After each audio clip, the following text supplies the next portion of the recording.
मस्जिद तो बना दी शब्बर में ईमान की हरारत वालों ने.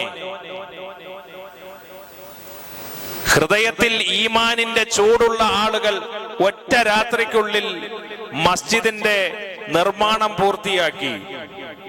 മസ്ജിദ് തോ ബനാദി ശബ്ബർ മേ ഈമാൻ കി ഹറാറത്ത് വാലോനെ.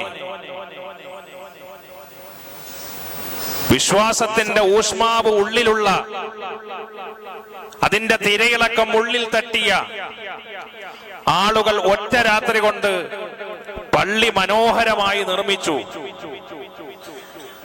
മൻ അപ്ന പുരാന പാപി ഹേ.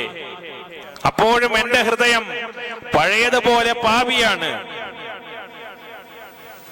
ബർസോനെ നമാസി ബന്നസക.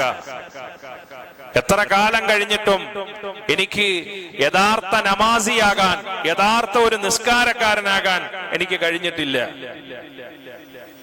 അർത്ഥവത്തായ വാക്കുകളാണ്. നമ്മുടെ നാട്ടിൽ മനോഹരമായ പള്ളികൾ അതിന്റെ കമാനങ്ങളോടെ, മിനാരങ്ങളോടെ നമ്മൾ നിർമ്മിച്ചുണ്ടാക്കുന്നു.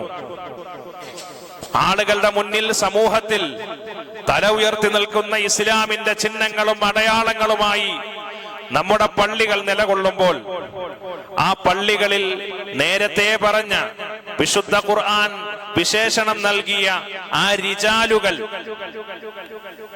എങ്ങനെയുള്ള റിജാലുകൾ? ലാ തുൽഹീഹിം തിജാറത്തുൻ വലാ ബൈഉൻ അൻ ദിക്രില്ലാ. അല്ലാഹുവിന്റെ സ്മരണ വിട്ട് കച്ചവടമോ ഇടപാടുകളോ കൊടുക്കല് വാങ്ങലുകളോ ഒന്നും തന്നെ വിസ്മൃതിയിലാക്കാത്ത ഒരു പറ്റം ആളുകൾ, ഒരു പറ്റം റിജാലുകൾ അത് അള്ളാഹുവിന്റെ പള്ളികളിൽ നിന്ന് അന്യം നിന്നുകൊണ്ടിരിക്കുകയാണ്.